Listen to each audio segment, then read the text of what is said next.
नमस्कार मित्रों, कैसे हो आप सभी लोग।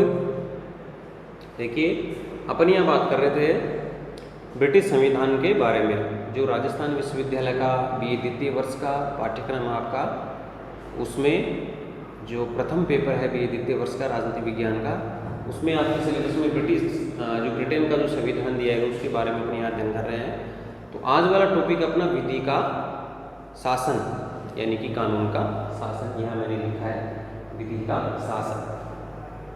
देखिए, इस चीज़ को ब्रिटेन के संविधान में इस चीज़ को काफ़ी महत्वपूर्ण स्थान दिया गया है, विधि का शासन। कहने का तात्पर्य कानून का शासन। कानून से बाहर कोई नहीं है, कानून से ऊपर कोई नहीं है। यानी कि कोई भी व्यक्ति अपराध किया हुआ है तो कानून से दंड देगा ही, चाहे वो किसी भी पद पर हो, निम्न पद पर हो, चाहे ऊंचे पद पर। अब ये विधि के शासन की जो अवधारणा है वो किसने विकसित की? जैसे वहाँ के कुछ विचारक हैं, डाइसी है, जेनिंग्स है, हेंसन है, फिलिप्स है, आदि विचारकों ने। तो जो डाइसी ने जो विधि के शासन की अवधारणा दी है उसको इम्पोर्टेंट माना गया है, महत्वपूर्ण स्थान दिया है। बहुत अच्छे तरीके से उन्होंने इस चीज़ को डिफाइन किया है। तो विधि के शासन से ये अर्थ है कि विधि के शासन से बाहर कोई नहीं है, कानून के शासन से कोई उससे बच नहीं सकता। तो डाइसी की एक पुस्तक है कि संविधान की विधि, उसमें जो 3 पक्षों पर उसने कानून का शासन है उसको 3 पक्षों पर उन्होंने इसका प्रभाव डाला है, 3 पक्षों पर जोर दिया है। वो मैंने लिखा है कि बिना अपराध के किसी व्यक्ति को दंडित नहीं किया जा सकता, कोई भी व्यक्ति कानून से परे नहीं, और इंग्लैंड में संविधान की जो सामान्य सिद्धांत है वो न्यायिक निर्णयों के परिणाम है। यानी कि डाइसी ने जो कानून की व्याख्या की है, संविधान की विधि उनकी पुस्तक है। आपको परीक्षा के जैसे मान लीजिए 2 सवाल इसमें इम्पोर्टेंट है कि विधि के शासन की अवधारणा के जो दी है वो किसने दी है? डाइसी ने। सबसे पहले 2 नंबर के सवाल में आपको पूछा जा सकता है। दूसरी बात है कि डाइसी की पुस्तक का नाम जो मैंने यहाँ लिखा है कि संविधान की विधि, उन्होंने 3 पक्षों पर प्रभाव डाला है कि बिना अपराध के दंडित नहीं, यानी कि जो न्यायालय है या कानून है, जिस व्यक्ति पर आरोप सिद्ध नहीं होता उसको दंडित नहीं किया जा सकता, यानी कि बिना अपराध के उसको दंडित नहीं किया जा सकता। दूसरी बात मैंने यहाँ लिखी कि कोई भी व्यक्ति कानून से परे नहीं। अगर मान लीजिए कोई व्यक्ति किसी उच्च पद पर आसीन है और उसने अपराध किया तो भी उसको दंड का भोगना ही होगा, यानी कि उसको दंडित किया जा सकता है। ठीक है, कोई भी व्यक्ति कानून से परे नहीं है, कानून से ऊपर नहीं है, कोई भी कानून से बच नहीं सकता। तीसरी बात मैंने यहाँ लिखी कि इंग्लैंड में संविधान के सामान्य सिद्धांत न्यायिक निर्णयों के परिणाम है, यानी कि जो इंग्लैंड का जो संविधान है उसमें सामान्य सिद्धांत जैसे नागरिक अधिकार हो गए, नागरिकों की स्वतंत्रताएं हो गई, उनकी जो प्राकृतिक रूप से अधिकार है उनमें किसी प्रकार का जो है फेरबदल या उनमें इंटरफेयर नहीं किया जा सकता। वो क्या है कि समय के अनुसार बदलते रहते हैं और जो ब्रिटेन के लोग हैं उन चीज़ों का हमेशा लगातार पालन करते रहते हैं। तो ये तो हो गई आपके विधि के शासन की अवधारणा, यानी कि डाइसी ने विधि के शासन की अवधारणा दी है। संविधान की विधि उसमें पुस्तक में इसकी व्याख्या की है, 3 पक्षों पर ये मोटा मोटा प्रभाव डाला है। अब आप आगे देखते हैं कि ब्रिटिश संविधान की जो विधि के शासन है उसकी कौन कौन सी विशेषताएं वो अपनी एक बार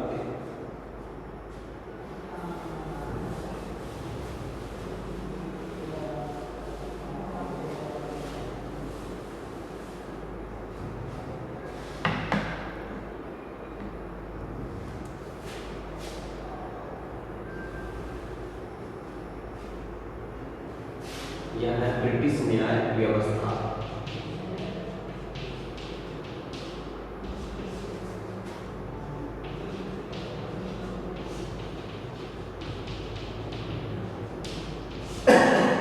यानी कि ब्रिटेन की जो न्याय व्यवस्था है उसकी कौन कौन सी यहाँ विशेषताएं हैं वो अपन यहाँ पढ़ते हैं। कौन सी हैं? विधि का शासन। विशेषताएं मैं यहाँ लिखता हूँ। नंबर पहला है विधि का शासन।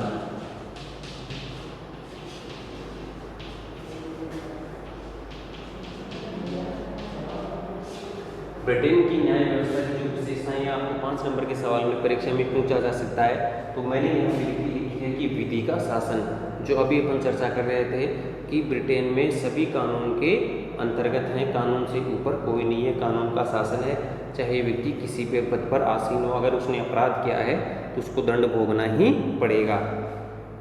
दूसरा है न्यायपालिका की स्वतंत्रता। न्यायपालिका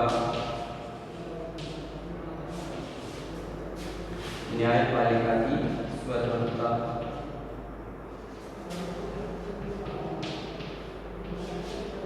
तीसरा है संसद की सर्वोच्चता।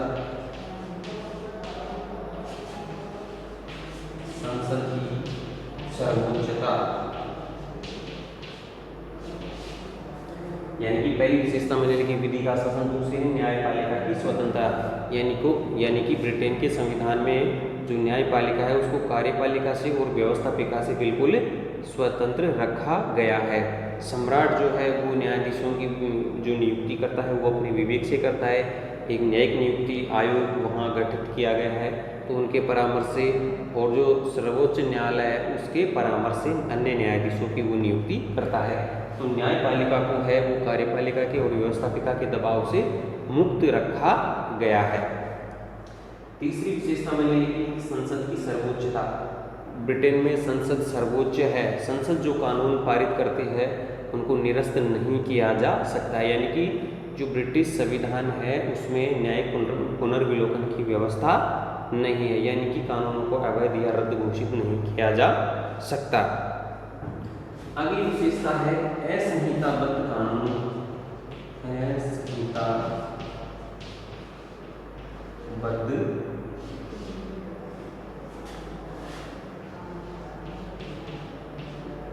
असंहिताबद्ध कानून यानी कि कानूनों का जो ढांचा है उसको क्रमबद्ध रूप से व्यवस्थित नहीं किया गया, कानूनों में एक रूपता का अभाव है। फिर है एक सी कानूनी पद्धति का अभाव।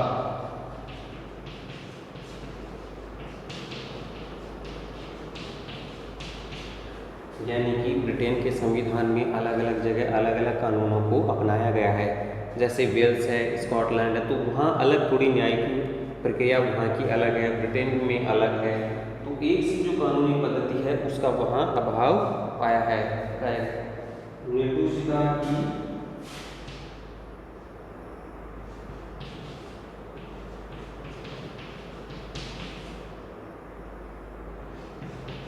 निर्दोषिता की पालना,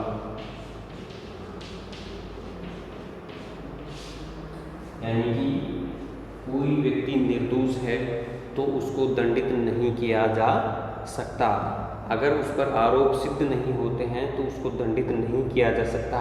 ब्रिटेन के संविधान में एक कहावत है कि एक अपराधी के चक्कर में चाहे 10 अपराधियों को छोड़ दिया जाए, लेकिन जैसे मान लीजिए किसी व्यक्ति ने कोई अपराध नहीं किया है तो उसको दंडित नहीं किया जाएगा। एक है कि निःशुल्क परामर्श एवं सहायता। निःशुल्क परामर्श एवं सहायता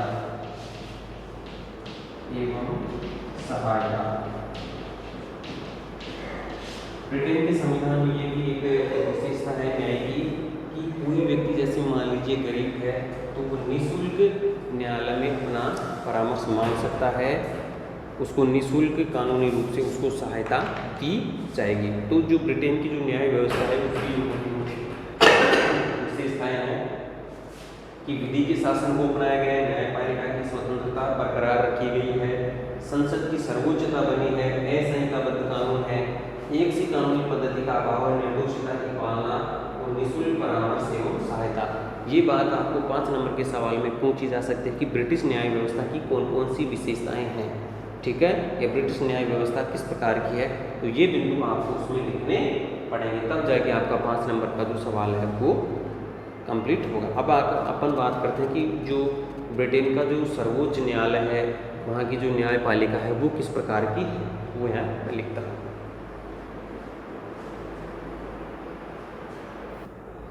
हाँ तो मित्रों, अब देखिए कि ब्रिटेन में जो नवसृजित सर्वोच्च न्यायालय की जो स्थापना की गई है वो देखिए यहाँ अभी अपन पढ़ रहे थे कि ब्रिटेन की न्याय व्यवस्था।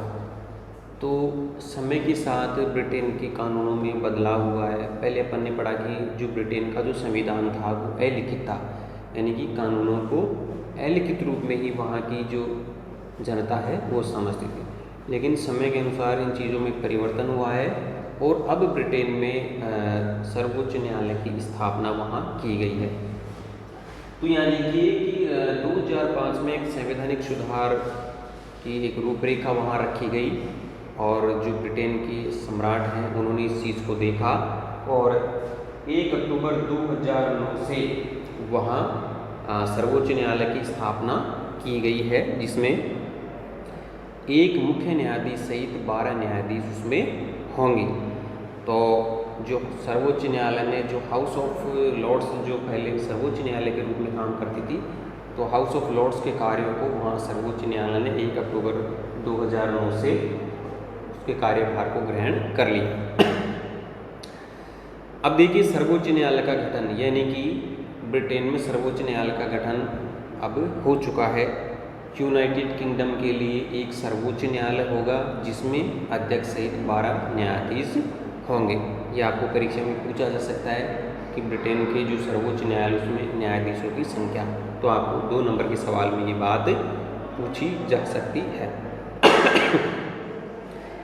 जो न्यायाधीशों की योग्यता है वो क्या होगी, यानी कि लॉर्ड चांसलर की नज़र में, सम्राट की नज़र में वो कानून का विधिवेता हो या कानून का अच्छा वो जानकार रहा हो, 15 वर्षों के लिए किसी अच्छे न्यायालय में या उच्च न्यायालय में वो अधिवक्ता के रूप में वो कार्य कर चुका हो, तो ये उसकी योग्यताएं हैं। या कम से कम 5-7 साल तक वो किसी उच्च न्यायालय में न्यायाधीश के पद पर कार्य कर चुका हो। उसका जो कार्यकाल है वो 70 वर्ष तक रहेगा, यानी कि उसकी जो कार्य करने की जो उम्र है वो 70 वर्ष तक है। अब उसकी देखते हैं कि अपन चयन जो प्रक्रिया होगी, न्यायाधीशों का चयन किस प्रकार से होगा। तो उसके लिए एक आयोग गठित होगा लॉर्ड चांसलर की अध्यक्षता में। उसमें एक अध्यक्ष होगा, एक उपाध्यक्ष होगा। इसके अलावा 3 नियुक्ति आयोग होंगे, जिसमें एक होगा न्यायिक नियुक्ति आयोग, दूसरा है स्कॉटलैंड का और तीसरा है उत्तरी आयरलैंड का। इनमें से कम एक सदस्य को चुना जाएगा उस आयोग में। इसके अलावा वो अपने परामर्श के आधार पर प्रधानमंत्री से परामर्श करके वो सम्राट के पास भेजेंगे और सम्राट उनकी नियुक्ति करेगा। कार्यकाल मैंने बता दिया 70 वर्ष। अब उनकी जो पद मुक्ति है वो, यानी कि जो न्यायाधीश हैं उनको पद मुक्त किस प्रकार से किया जा सकता, कदाचार के आधार पर, ठीक है। यानी कि वहाँ के सदन अगर प्रस्ताव पास करके लॉर्ड चांसलर के पास, सम्राट के पास वो भेजते हैं, तो अगर वो सहमत होते हैं उस चीज़ से, तो उसको न्यायाधीशों को उनको हटाया जा सकता है। वेतन भत्ते हैं तो उनका निर्धारण है वो लॉर्ड चांसलर करेगा।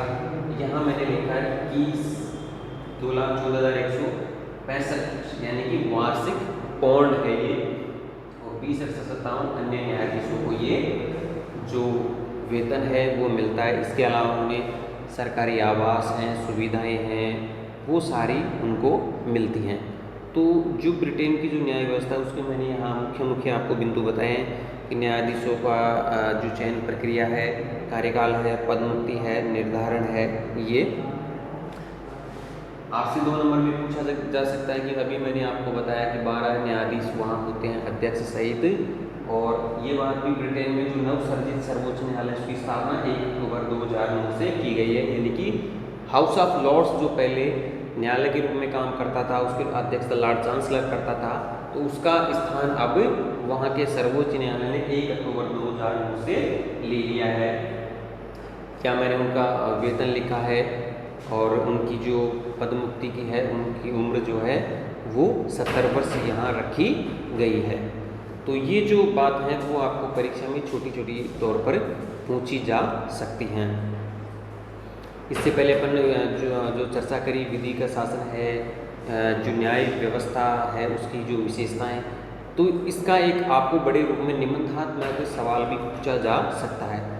तो अब आप अपने में सोचिए कि इसको आपको उत्तर की शैली किस प्रकार से आपको परीक्षा में लिखनी है, यानी कि आपको अपने मन से कोई बात नहीं लिखनी, जिस शैली में आपको परीक्षा में सवाल पूछा गया उसी शैली में आपको प्रश्न का उत्तर देना है। यहाँ ये नहीं करना कि पूछ क्या रहा है आप और उत्तर क्या दे रहे हैं, तो उस चीज़ में आपको नंबर जो आने की संभावना वो कम हो जाती है। तो जैसे आपको विधि के शासन से संबंधित पूछा है तो आपको उसमें डायसी का नाम उसमें जरूर डालना है। संविधान की विधि उसका पुस्तक का नाम है। न्याय की जो व्यवस्था है वहाँ की विशेषताएं, ब्रिटिश न्याय प्रणाली की विशेषताएं, वो मैंने आपको ये भी यहाँ लिखाई थी, वो आपको लिखनी है 6-7। फिर जैसे वहाँ के सर्वोच्च न्यायालय के बारे में आपसे पूछा जाता है तो आपको लिखना है कि ब्रिटेन में जो अब सर्वोच्च न्यायालय की स्थापना हो गई है 1 अक्टूबर 2009 से, हाउस ऑफ लॉर्ड्स जो पहले कार्य करता था न्यायालय के रूप में, उसका स्थान ब्रिटिश न्यायालय ने ले लिया है। और वहाँ की जो न्यायाधीश हैं उसकी प्रक्रिया जो मैंने आपको बताई कि किस प्रकार से उनका चयन किया जाना है, पद मुक्ति, कार्यकाल कितना होगा, ये सब आपको उसमें लिखनी है। कल अपन आगे वाले टॉपिक के बारे में चर्चा करेंगे। तब तक के लिए मित्रों धन्यवाद।